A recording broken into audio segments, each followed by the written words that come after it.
2019. Unbelievable. I gotta check this out, Josh. All the good time, Tom. We're on a tight schedule here. Tell me about my year. I know it's great, but did everyone love Death Stranding? Please, Tom. Nobody should know too much about their own destiny. Right. But Death Stranding is good, right?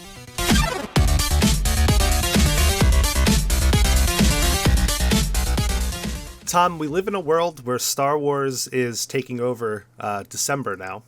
Mm-hmm. And the Skywalker saga has concluded. Yes, for better or for worse. It is over. But has it? Oh, no, it'll definitely be back in 30 years. Disney is going to give this a break.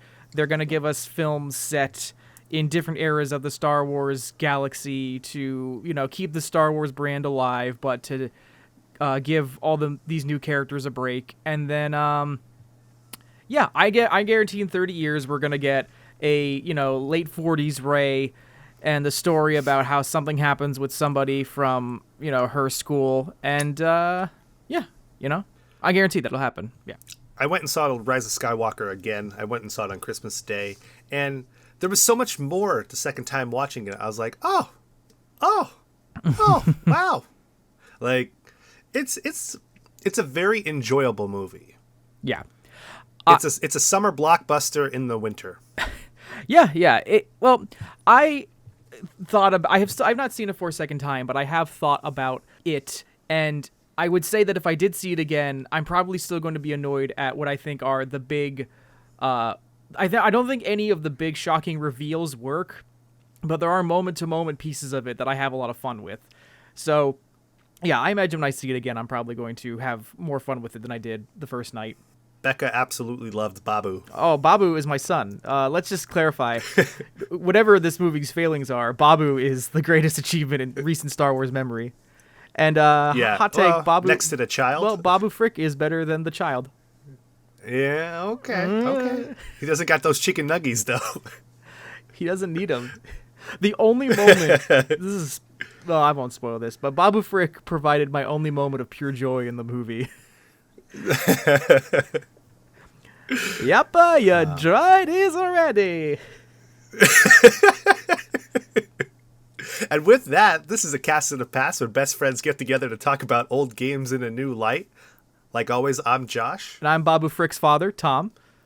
Tom Frick. And today we will be discussing the best games of 2019 and the games that we played in 2019 that didn't come out in 2019. Mm-hmm. Best of the decade and...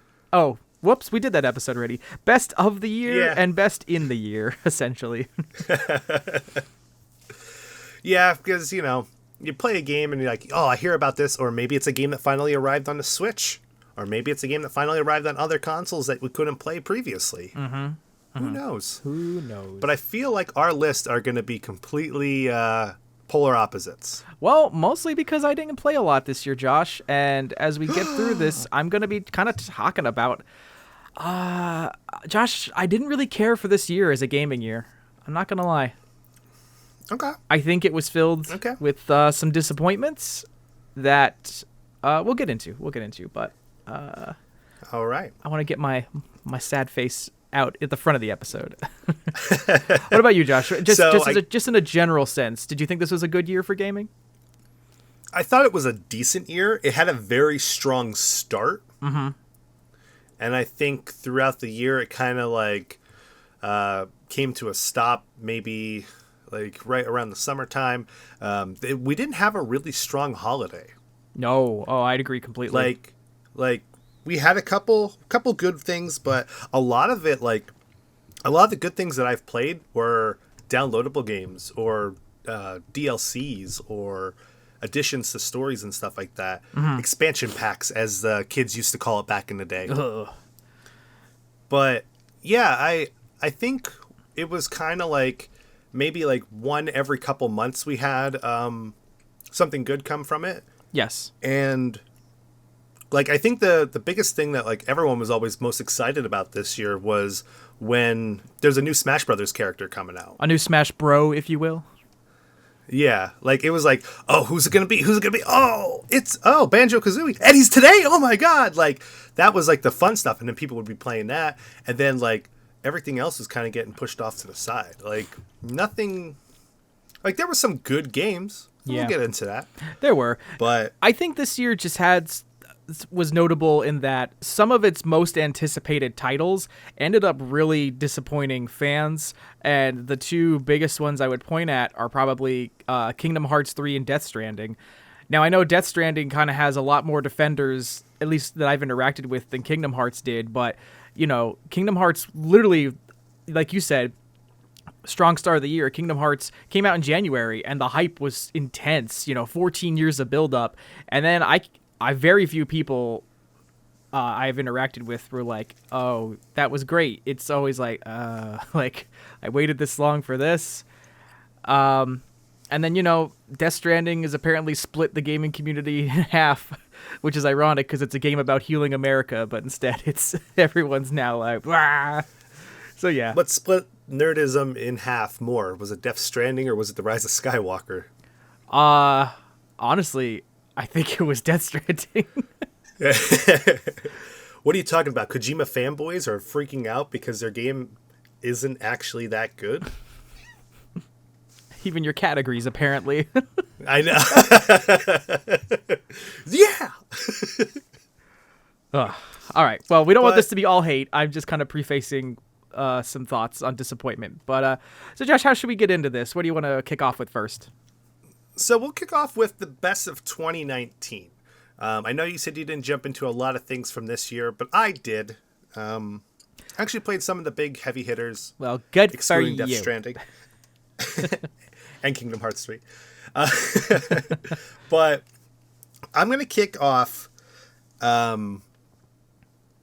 with a game that I didn't expect to enjoy as much. And I didn't... okay, to say I enjoyed it isn't probably the right word to use. I'm a pretty big fan of like horror stuff, and I'm a pretty big fan of like spooky stuff, right?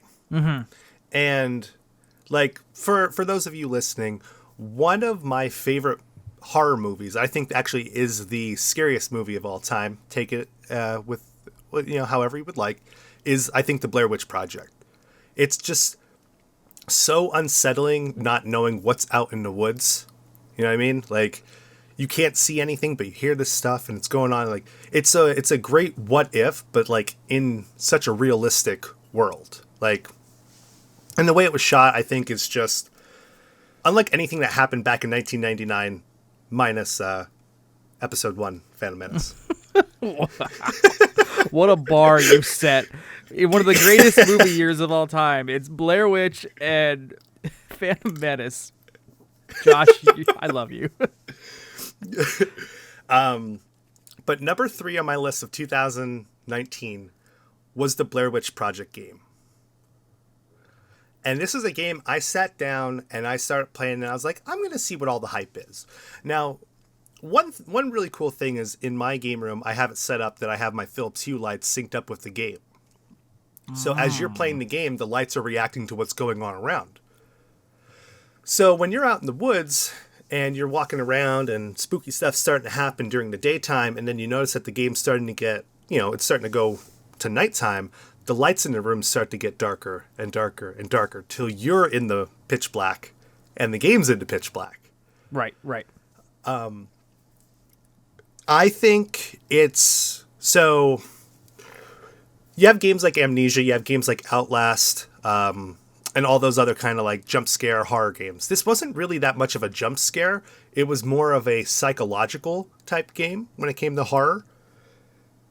Okay. The biggest thing is, have you ever seen the Blair Witch Project? Oh, yes, I've seen it. Okay. I've never seen any of its sequels or reboots or anything, but the original is... You don't need to see the Book of original's quite- Shadows. Okay. You don't need to see a Book of Shadows, but the reboot that they kind of did a couple years ago, actually pretty good. Okay. But towards the end, without spoiling anything, your character has PTSD from the war, and he has a companion dog with him. Okay. And his dog goes missing. I can't say what happens because it's a big story piece. But the dog goes missing towards the end of the game, and your character starts to have a PTSD episode. at the same time that he discovers the house at the end of the movie. So stuff's going on, and like your character starts to like have this episode, and the witch is kind of messing with you throughout the whole game. And it's like I was at the end of the game, and it's been like I was like an hour and 15 minutes, and like I'm just like, please just like kill him already, like just kill him. And like he's like screaming in the game just to finally like end it and stuff like that. And I'm like, just please do it for him. Like you believe so much of the character that's in the game. It's just like you feel like you're that character right there. And I never like experienced something like I played horror games before, but I've never experienced something like I'm actually afraid for this character. And I know towards the end when you actually stumble upon the house, I sat there and I had the controller in my hand, and the goosebumps on my arms, I have goosebumps right now talking about it, like they popped up, and Becca's like, what's the matter? I'm like, do you know, like, this is the scariest movie of all time in my eyes, right? She goes, yeah. I go, now I have to participate in the scariest movie of all time. Like, and I think that's why, like, it's a really good downloadable game. It's on Game Pass right now on the Xbox if you have it. It took me maybe 6-7 hours to beat the whole thing. It is an amazing experience if you're looking for something during that scary time of the year. Okay. It's really intriguing. I did not know that the main kind of conceit was that the main character had PTSD, and I think that is an interesting and kind of bold choice for more games to start going with as a relatable plot point. So yeah, I mean, the character you mentioned is a war veteran, but PTSD can kind of surface in multiple ways. So the notion of using that to play on horror, I think when done well, as you're describing, it sounds like it was done well, probably can yield a lot of results for horror. So I'm definitely going to check it out knowing it's on Game Pass. And that was really cool to hear that recommended from you. Awesome. I'm more intrigued about it. Yeah. I'm more intrigued about it than I had been. Yeah, I can easily say that. It's weird because like I only played that like a week ago. And it was just one of those things like, I'm just going to try it out, see how it is. And I was playing it with the lights, and the experience that I had just like kind of living it in the room at the same time. And I was like, man, this is like crazy right now. But yeah, it's just weird that like it was one of those games like when I was done with it, I was like, I couldn't stop thinking about it. I was like, man, that was really scary. That was really scary. That was really scary. Well, that's the mark of a great game when it like sticks with you afterwards, and like especially when it evokes your emotions.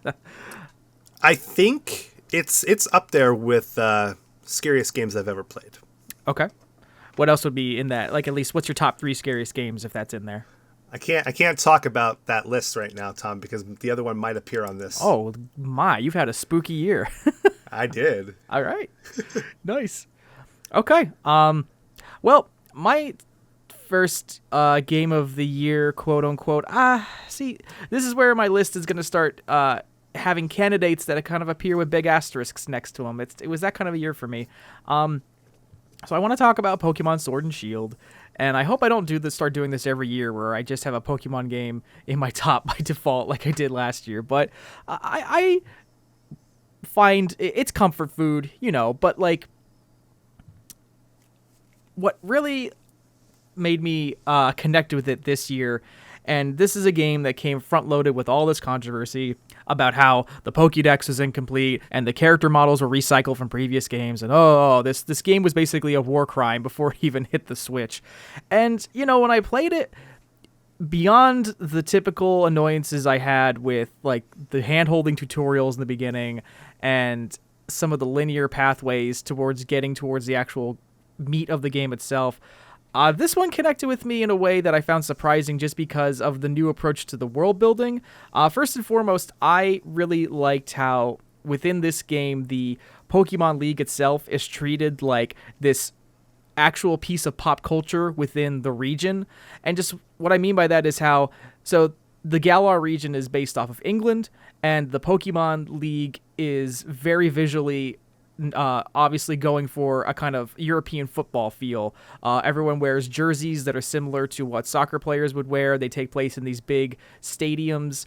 But that's what was interesting about it, is that taking the challenge to be a Pokemon champion actually felt like you were climbing a professional athletic ladder in a way that I think was really appealing and kind of like made the drive more interesting than just like, oh, hey, generic 10-year-old, go out into the wild and just, good luck, don't die. So, it's crazy how just like one little bit of atmosphere building or just world change can make a game feel that much more appealing.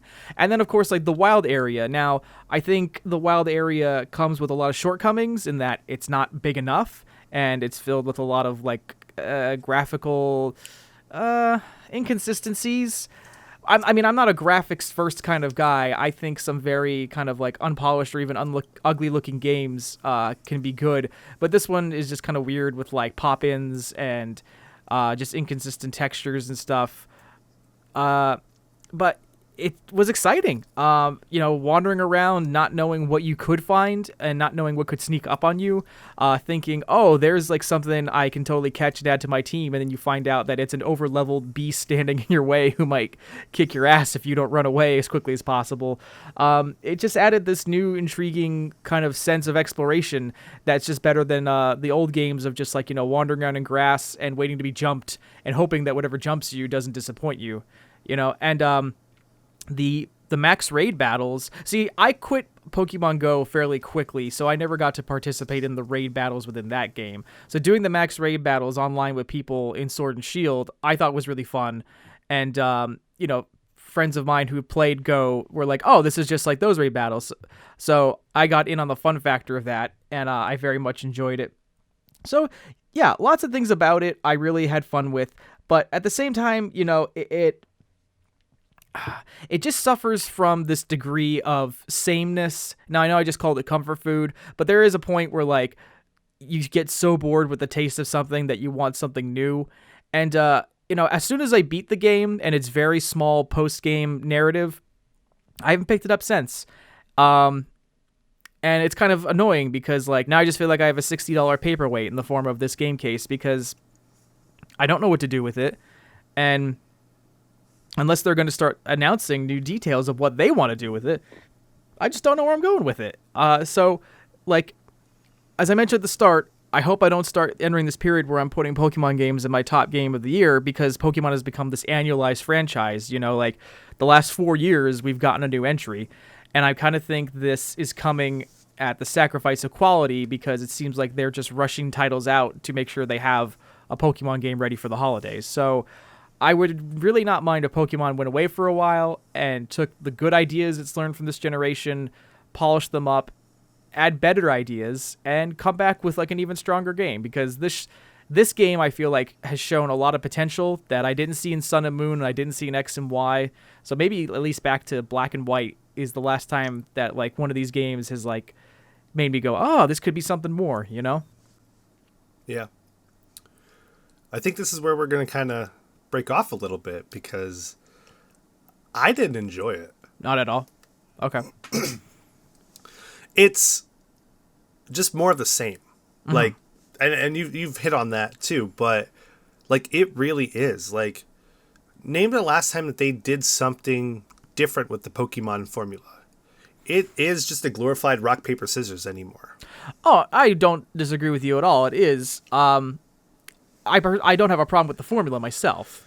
It's just the things that they build around the formula or the things that they don't build around the formula, Like, they talked about in the game, like, oh, if you lose a certain amount of matches, the stadium trainers will have to go back down to the minor league and stuff like that. And that was all they ever talked about, this minor league. Like, why didn't you have to start off in the minor league to work your way up to this one? Like, the routes were so short. Going into caves were so short. Like, it felt like we were expecting the Breath of the Wild of Pokemon games. Mm-hmm. And we got really not that. We just got the Skyward Sword of Pokemon games. Pretty much, yeah. It just, man, it was just so empty. Like, that's the best way to describe it. The story was so rushed towards the end. That whole last act was just like, what? You didn't even mention any of this stuff going on throughout the entire game, but Okay, like Yeah, this is I guess we're fighting a god right now. yeah, this is another one of those moments where I actually am kind of tired of legendary Pokemon driving the plot. If you think about Red and Blue and even Gold and Silver, their legendary Pokemon weren't part of the story. They were incidental. They were part of the world, and like learning about them and ultimately catching them was just kind of a side thing that you can do. Like Team Rocket was not trying to get Moltres, Articuno, and Zapdos together, and do something crazy with them. Those three birds were just around. And I think Yeah. like from Ruby and Sapphire onward, we've been stuck in this pattern of like, oh, the bad guy's plot always has to involve the legendaries. And, in here, like you said, in the third act, it's really sloppy because every time something's happening with the game's big central mystery, the champion, Leon, shows up and he's like, hey, you, main character, I'm going to handle this. You keep going with the gym challenge.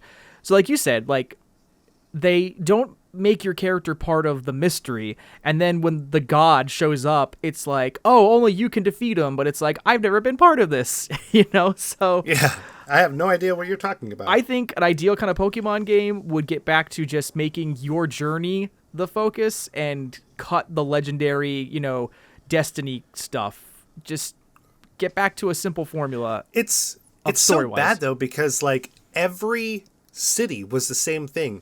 You show up at town, you fight your rival. You go in, you do like one or two little mission things here, you fight Team Yell, you beat the gym trainer, you fight Hop again at the end. Like, come on. Like, it was just all 8 cities was the same exact thing. Like, there wasn't any like build up or tension. I didn't even get to a point where I was like, man, like I can't beat this. I was so overpowered going into every gym. And they had those little mini games, like the first one, like With the Wooloos? I think it was the fire gym. Oh. No, but the fire gym. I think it was like the second or third gym. That's the third gym, yeah. Yeah, you get all these fire Pokemon. Like, you don't even find any fire Pokemon throughout the game till that time. You get those, you just level up those guys a little bit for the next gym, and you're already done with the grass gym. It's like, like, what the hell is going on? Like, yeah. It's so one of my new favorite YouTube channels right now is Girlfriend Reviews. Oh, Girlfriend Reviews is bae, yes. And it is amazing and it's great. And they did a review on Pokemon Sword and Shield, and like the end of it really breaks down like Pokemon it's not a video game anymore. It's just a multi-billion-dollar toy manufacturing company. They just want to make you feel like they're, a game company still. I'd agree. Yeah, they can't change anything too radically because they need to guarantee that it will still sell, and they are afraid of doing anything new because all they know is that people are into what they already do, so we can't divert from the familiar. Yeah, it's a bummer. I don't know how it's going to be solved. Again, I personally don't think the formula is as cracked yet. I think you can still. It's a good skeleton. It's just that they've never been building a decent body around the rest of it, and I hope that they maybe get their shit together and go fix it. I don't know. So again, yeah, this is. I really do feel like the last great Pokemon game was Platinum. Yeah, I would agree with that because Platinum had a great post game, and that's where the whole Destiny crap wasn't so overstuffed or in your face. Yeah, Platinum was good, and I wish this had been at least kind of close to Platinum. But what can you do? Let's talk about things that are good though. My number 2 for 2019. Star Wars Jedi Fallen Order. I was very skeptic when I saw the stuff at E3, and I was like, I don't know how this is going to be. I don't think this is going to, this isn't going to hit the Star Wars niche that I need when it comes to them Vigi games. So, and I started seeing reviews, and I started seeing a lot of gameplay, and I was like, I don't know, I'm kind of liking this. Once the game got released, I was like, I think this is this might be a good thing. So I did what every normal person would do, and I bought Luigi's Mansion 3 at that time. I did not open Luigi's Mansion 3, and then like a week or so later, I was like, you know what? I'm going to return Luigi's Mansion, and I'm going to get Jedi Fallen Order. And I sat down and I played it, And it was, yes, it's very Dark Souls like. Yes, it's very, Metroidvania and stuff like that. But like, it's like the Star Wars game that like I always wanted to play. Mm-hmm. Like some of my favorite games were like Jedi Outcast, Jedi Academy, stuff along those lines. This might be up there as one of the best Star Wars games ever made. Like, I loved every second of it, except for some of the parts of Dothamir. But I will be okay with that one little teeny part of the game. But the game's so good, and then, like, how can this game get any better? And then you get to the last, like, 15, 20 minutes of the game, and it turns kind of into, like, a horror game, almost. I don't know if you've gotten that far in it yet, but it is wonderful. It is great. The customization to the game, your team, the acting is fantastic. The world itself, like, there's so many things you're looking at, like, oh man, like there's this ice planet in the game, and I'm like, is this what Starkiller Base was? And like, it's a whole big theory now too. Like, they were, this is where they would mine kyber crystals for lightsabers and stuff like that. And it's like, well, hold on a second, kyber crystals power the Death Star. Wait a second, like, you just like, you're getting all these like ideas and stuff like that for it. But it's like, yeah, I don't know. I just absolutely loved Star Wars Jedi Fallen Order. I think it's one of the best Star Wars games made, and I'm happy that Respawn did a very good job with it. And look, at EA sometimes makes really good games. As Jaeger's Retro Review says, EA gets a very bad rep. Well, they kind of brought a lot of it on themselves, let's be fair. Oh yeah, absolutely. I'm not gonna. One good deed does not. It's like Darth Vader. Mm-hmm. One good deed does not. Does cause redemption. Oh wait, then it's not like Darth Vader because his good deed did. No, it's not. He still died at the end. He but he was allowed to become a Jedi Force ghost. He killed those younglings. Oh, he did. I know I said Yinglings because we're in Pennsylvania and Yingling Lager. This is a complete side tangent, but my brother and I have been playing Battlefront 2 a lot, and anytime he spawns as Anakin Skywalker, he's like, "Go get them younglings, boy. Go get them." I know you said you were playing it a little bit. Well, let's just get into it. My number 2 of the year is Star Wars Jedi Fallen Order, but so asterisk. But as you say with Pokemon, here we're gonna have a divergence. I like it in spite of how kind of broken a lot of the game is. This is a buggy game, and I'm surprised they haven't patched it yet. And I am not done with it. Deal with it. I don't care. I can like a game and not be done with it, people. But here's the thing. It is kind of a mess. There are so many instances of like textures not loading, platforms not loading, characters not loading. The combat, you won't properly interact with something, and then you'll get thrown off a ledge or killed, even though you were like in the right kind of manner of doing things. And it's not a matter of get good. It's a matter of like, you're good enough, but the game isn't keeping up with you. It's I would argue that one, because there are some parts where you really just aren't powerful enough to do some things. Oh, I don't disagree. Like that stupid big frog I think it's called Barthmore or whatever that Bormore, whatever that original Boromir. No, Boromir's from Lord of the Rings. We're crossing nerd references here.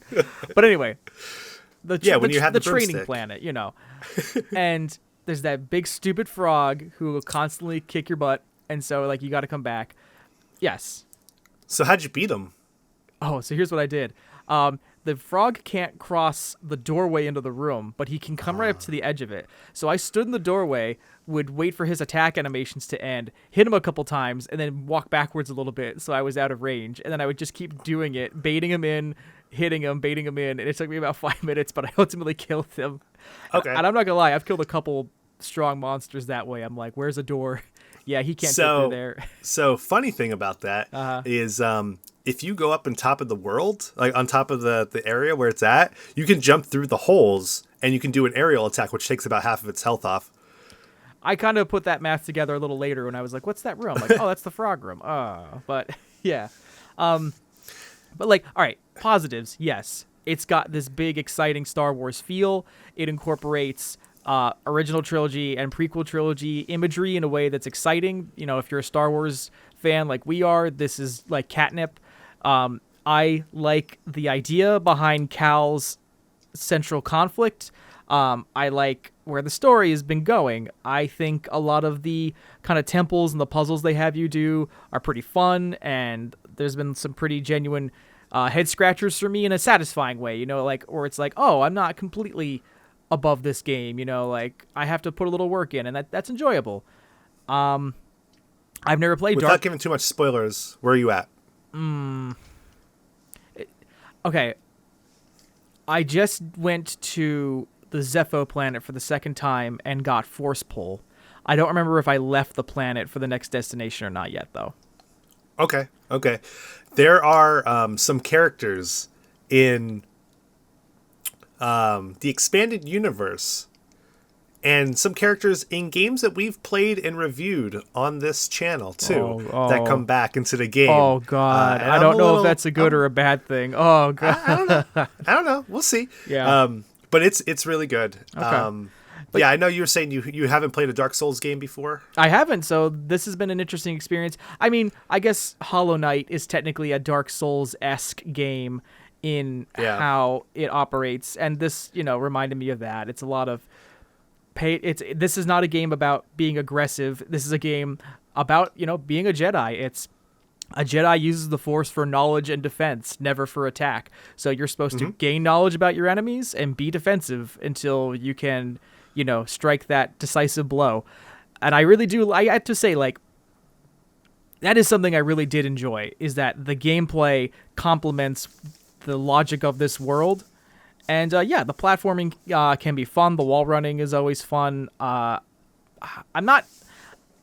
It's one of those asterisk games. It's like, I am enjoying myself, but there's just so many smaller problems of it.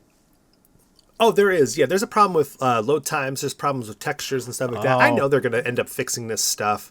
Right. It's annoying at times, but it really doesn't take away from your experience with it. Like, at times I'm like, ugh.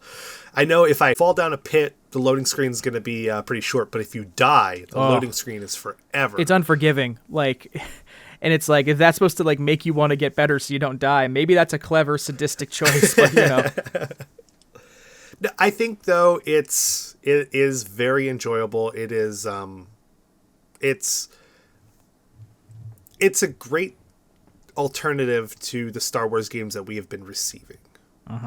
We haven't really had a great Star Wars game since probably the first Force Unleashed. Okay. Yeah. I would say that is in some ways a minimum argument for a good Star Wars game. Yeah, wow. So 11 years later, they kind of got it right. And funnily enough, as it's just a tangent, 11 years later, it's now 2019. It's 2 years after Battlefront 2 was released. And I don't know if you've played it at all or gone back to it, but Battlefront 2 somehow, against all odds, got good, Josh. Really? Yeah. I haven't played it at all yet. I was thinking about buying it because I see it every time at like Target for like $10, and I'm like, I should pick it up and just play it through the campaign. But my friend Frank got it for me as a birthday gift last year, and I played it for a little bit, and I was like, oh, like, this is a really solidly built multiplayer shooter. Like, the mechanics are good. I just remember when it came out, all the negativity was built around the way they built microtransactions into the game, and they kind of structured the way the multiplayer gives you rewards in a way that kind of pushes you towards buying things. You know, the amount of time it took to get anything was so long, it was like, maybe I should just pay for it, you know.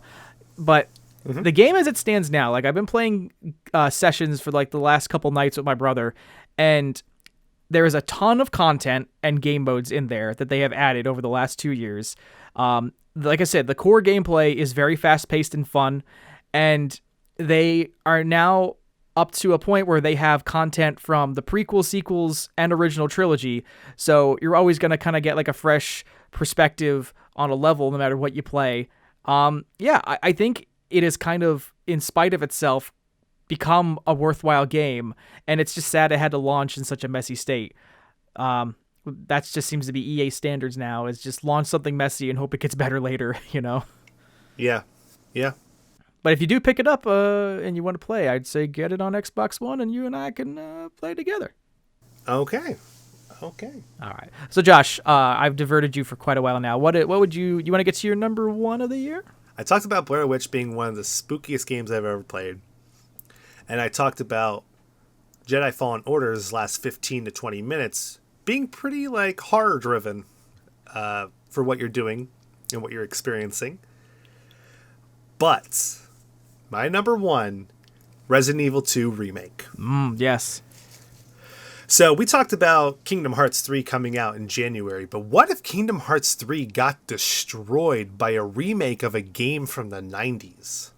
That's such an implausible scenario. I can't. Oh wait, I think it happened. Resident Evil 2 next to Monster Hunter World is like Capcom's like biggest like selling game of all time. Well, Resident Evil 2 has always had that very passionate fan base behind it. That's kind of like the Empire Strikes Back of its own series, to use an easy cliche example, you know? And we talked about before our greatest games of all time, and my top 5, Resident Evil 2 always made the top 5. I mean, it's staying there. Mm-hmm. It's just getting knocked off for the Resident Evil 2 remake. In our previous episode, we talked about the greatest games of the decade. I said Doom 2016 is a remake of a franchise or a reboot of a franchise that surpasses everything, and it's the perfect reboot or whatnot. This is a perfect remake. This is how remakes should be done, completely from the ground up, with little alternative changes here and there, some little story pieces that can be fixed or manipulated or changed, and made it a survival horror game. Like you're in a survival horror game. Unlike 4, 5, and 6, you're in a survival horror with zombies. It is just fantastic. It's a game I've known and loved for over 20 years now, which is crazy to say, but just better.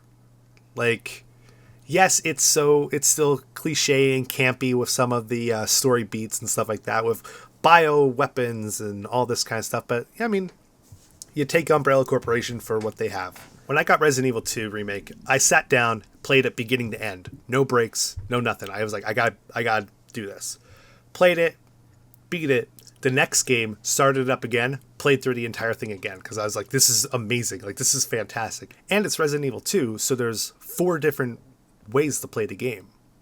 Not counting all the extra bonuses, all of the other unlockable content or characters and stuff like that you can play through, and all the other different game modes. Like, there's so much content in this game.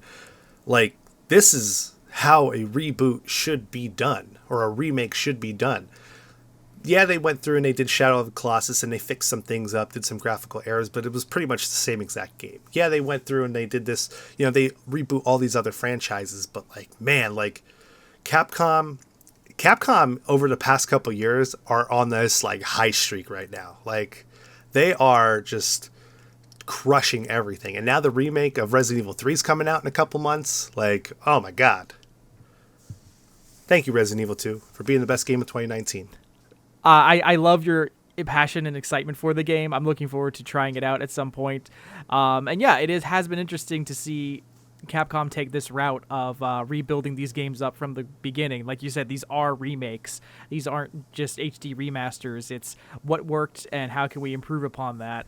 So here's just an interesting question, and I'm not trying to poke your buttons or anything, but given that Resident Evil 3 is getting a remake, do you think they're going to go through the rest of the series? Like, do you think 4 is going to get a from-the-ground-up remake? So, yeah, it's going to. Mm-hmm. I don't want it to, because I want Code Veronica remake first. Well, maybe they'll do that first. Like, maybe if they do that, if they give me a Code Veronica remake, I will accept the Resident Evil 4 remake.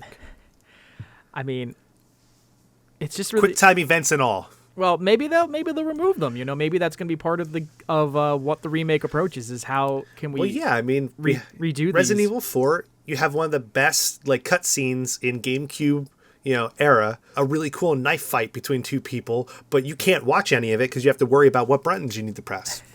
Right? I had these very strong opinions about when cutscenes take away opportunities for you to engage with the game, and I would say that like that is an example of this weird middle ground where like I don't think the fight between Leon and Krauser, that's how you pronounce his name, right? Krauser? Krautzer, yeah. Sauerkraut. Sauerkraut. I don't think the fight between Leon and Sauerkraut is something that should be watched. I think it's something that should be done. Was the QuickTime event the best way to do that? I mean, maybe just that point in history, yeah, but like I would rather see that as a boss fight. So, yeah, it's interesting, and maybe the remake, whenever they get to it, will address that. But that's the beauty of remakes. You can go and you can take something and cast it in a new light. I did the tagline of the show. I get it. You did that thing. Mm-hmm. You have to think about though, like when that game was released, like they pretty much, that's what they could work with, and I understand that, but they could have also worked with it in a better game. So what's your number one, Tom? Oh, my number one is kind of in a vein similar to yours. But my number one, funnily enough, is a port. And it's a port of a game not from this year, which kind of summarizes a lot of my feelings about this year, is that I had a lot more fun interacting with things out of 2019 than I did with things in 2019. So that being said, my number one game of this year is Dragon Quest XI S Echoes of an Elusive Age Definitive Edition. You have to say the whole name every time or it doesn't count. You do, yeah. But yes, people will think you're talking about the other game. No. This Switch port of a PS4/3DS game, the 11th canonical mainline entry in the Dragon Quest series, is the most fun I've had with a RPG since Chrono Trigger, as I mentioned in our Best of the Decade episode. I love the world, simple as it is, chosen one with a destiny, raised by not his parents, goes on a quest, meets friends, fights baddies. It's very boilerplate in certain ways, but it's all brought to life with these really interesting and charming characters who are just rendered beautifully through very nice animation. The score is so beautiful. Like, I have the way you said that, like, in the way that you said you have like thought back to instances of when Blair Witch scared the crap out of you, I've just like had melodies from this game float through my head, and they just soothe me or excite me in ways that are really just beautiful and pleasant.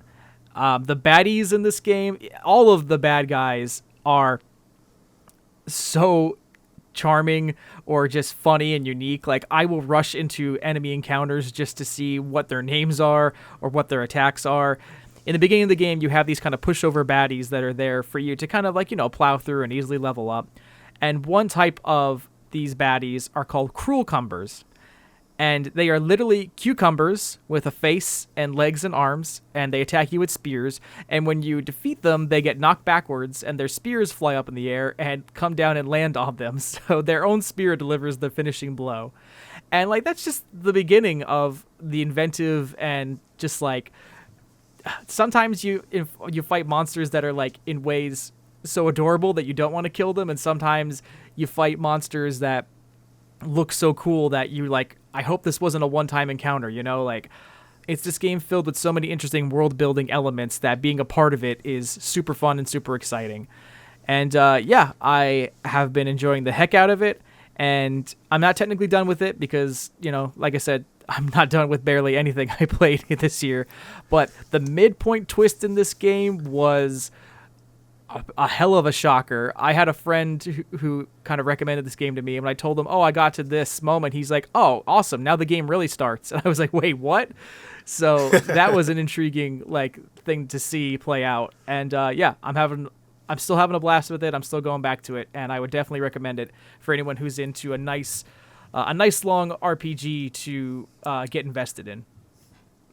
Well, I can understand why you're not done with it yet, because it is a Dragon Quest game, and those are 175 hours per game. Apparently. Yeah, that's word on the street is. It's only about 3-4 days worth of gameplay. Maybe 3-4 days worth of side quests, maybe, but yeah, that's like a week's worth of gameplay. Mm-hmm. I actually have Dragon Quest XI as well. I have it for the PlayStation 4. I have not started it yet, because I'm giving some more love to my Xbox One right now. So I wanna give that some love, and then I don't know. I might hop back into it then. But I'm playing some things right now that I'm kind of enjoying.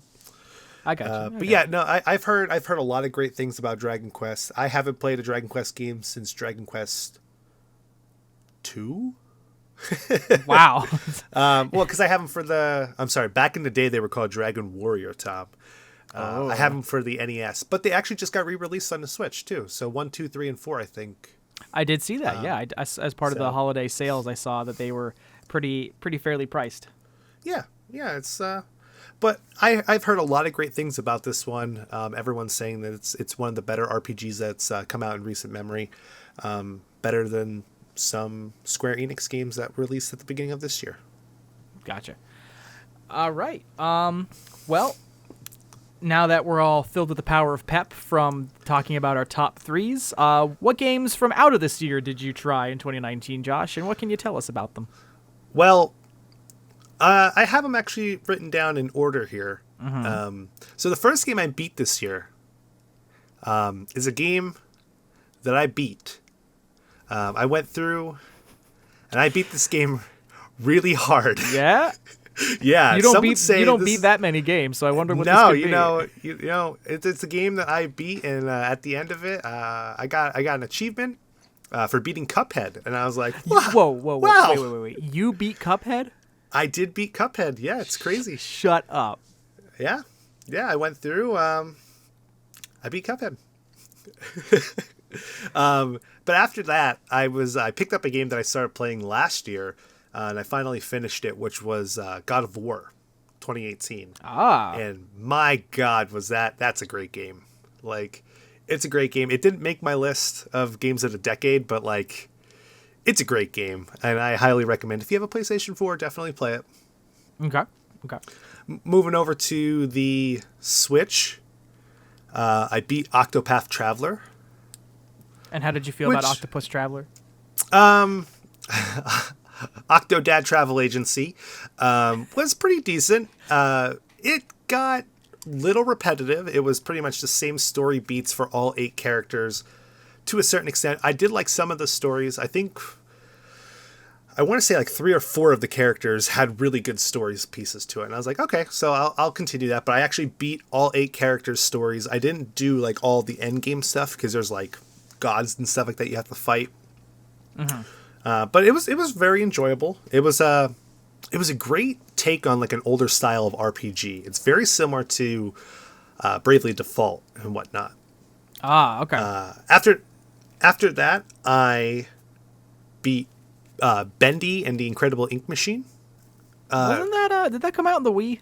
Is it a remake of something? No. It was a PC game that got released exclusively in physical form at GameStop, and then like a couple months later, it released everywhere, which made me mad because I was like, oh, I gotta go to GameStop and buy this, where I can't use my Gamers Club Unlocked from Best Buy. And then a couple months later, I saw that we had it at Best Buy. I'm like, you son of a bitches.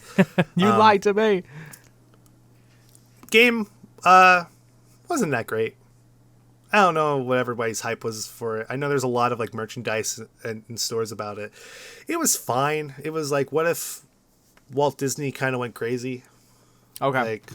And his characters came to life, but like it was a lot of like Disney ripoff stuff, but it was all right, but very forgettable.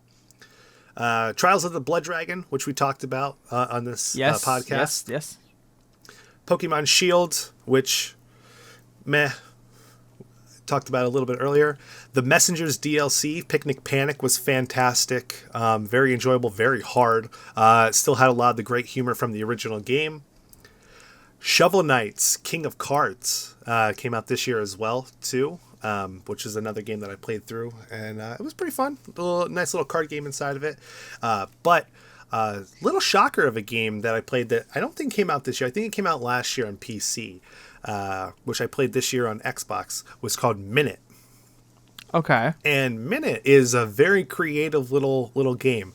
You are this little creature that has a minute to live. Oh. So you go out in this world and you do stuff in it, and then your character dies. But the stuff that you did stays. Like if you unlock the door, that door will stay unlocked. Then, so the next time you go through, you can get to the end. Like you can go through that door, and so on and so on. So it's very similar to like the old style Legend of Zelda. So the top down Legend of Zelda games, but your character has a minute to live. So every time you're doing stuff, like you have to be mindful of like, oh, well, I have to get here, but the only way I can get here is by this. Now that's going to shed off 20 seconds of time. Like, so you have to figure out how to get from point A to point B, and you can use like little warp ports or like save your game at this part here. So you'll wake up in this bed or rent this house so you can live here for a second so you can come in so you're closer to where you need to be. And it was very fun. It probably took me like 2-3 hours to beat, but like, I was like, that's very creative. Right. But yeah. But that's really from the games of like the minor games of this year, but games of previous year that were pretty big. That's what I played through. How about you, Tom? What all did you go through that didn't happen in 2019? Well, right off the bat, I mentioned this in Best of the Decade episode. I played Hollow Knight for the first time this year. Absolute masterpiece. Go play Hollow Knight. It's beautiful. Can't recommend that enough. I played a lot of this game called Reign, Game of Thrones, around the time that the show's final season was airing. So what Reigns is, it's a strategy type game that's almost like a choose your own adventure story where you play a monarch and you basically are advised by several different types of people, and you make decisions for your kingdom based on advice you're given or advice you reject.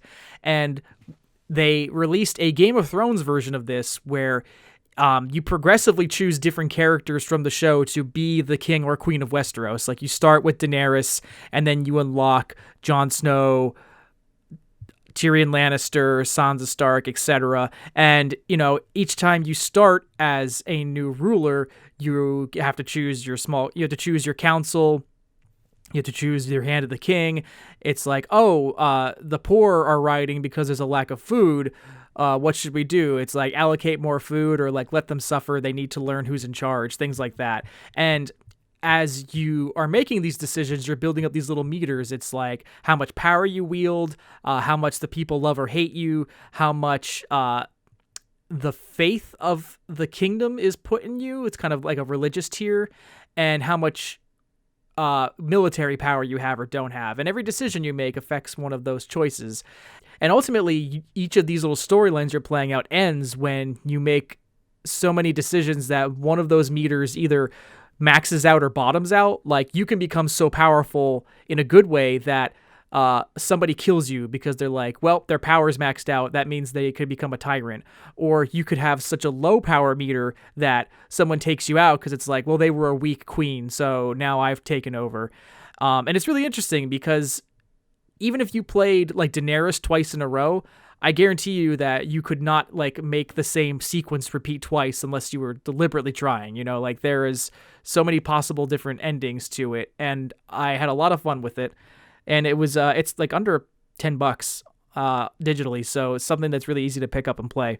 I played Castlevania for the first time as part of this show, and it was wonderful, and it's a piece of history that I'm very glad I caught up on.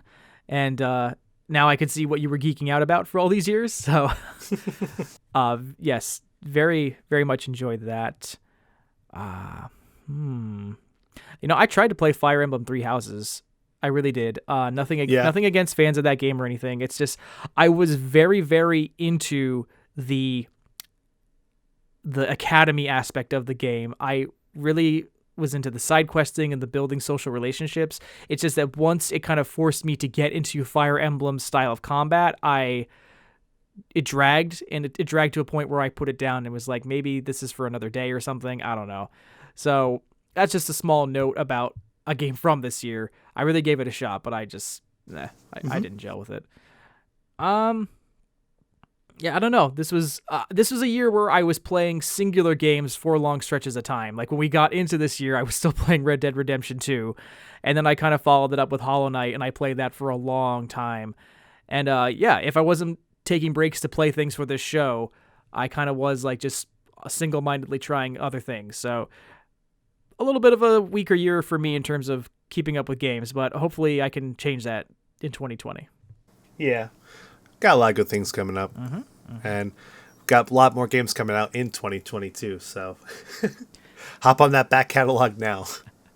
So Josh, before we wrap up, do you have any, I just kind of stated a kind of gaming resolution for the next year that I want to try to play more contemporary releases. Do you have any gaming resolutions?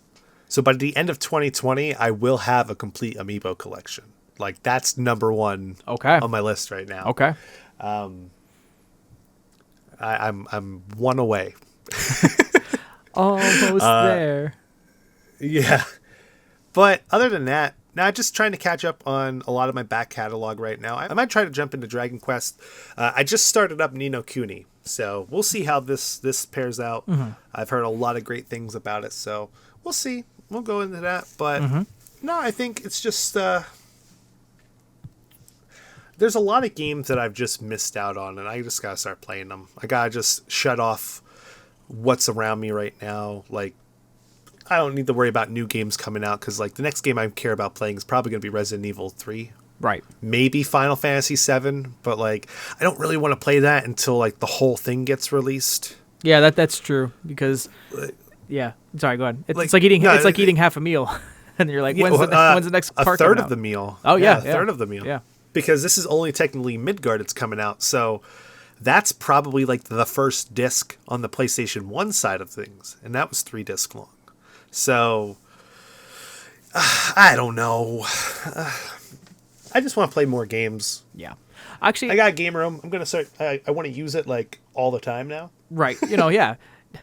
You put all this damn work into it, you better use it. Right. But I'm actually going to change up my resolution just a wee bit. Like, playing more contemporary games will be an ongoing pursuit, but I will say that I think something I want to try to do by the end of 2020 is I want to platinum a game. Now, not in the sense that I have a PS4, because as we stated, I missed that generation again, but I miss Sony again for a generation is what I meant to say. But I don't remember the last time. I think I've only ever 100%ed some Xbox Live arcade games, which were like only 200 gamer points in terms of achievements. So I need to pick a game and decide that I'm going to 100% it and be a completionist about it. So yeah, I think that's going to be a goal for me this decade. I mean, this decade, just this year. I keep you saying decade because I'm in that mindset, like, oh. Well, you got 2 days left from recording this. Oh, God, no. Yeah, I was very tempted on trying to platinum a Jedi Fallen Order, and there's just some things in there that I'm just like, I just can't. I just don't want to do this. Like, I almost have every world 100%ed in the game right now, but I'm just like, I just don't really want to go back to this one particular planet because I don't think you've gotten there yet. But I was like, I don't want to go to this one particular planet because it was just forever and terrible and just so long and drawn out, and I wasn't having fun with it. And now I have to go back and kind of peek through every little teeny bush, every little teeny like building. You know what I mean? Like, ugh. It's time to poke around in those bushes, Josh. Yeah, but yeah, I mean, 2020 is right around the corner. We got a lot of good things coming up and a lot of good games to talk about. So until next time, this has been Josh and Tom. Well, that's all the time that we can spend in the past, so thanks for listening. Subscribe to A Cast of the Past on iTunes, Stitcher, and Google Play. And stay up to date with A Cast of the Past by making sure you follow us on Facebook, Twitter, and Instagram. There you can be the first to know when new episodes drop, as well as joining in on discussions on all things gaming. And until next time, we'll see you in the future.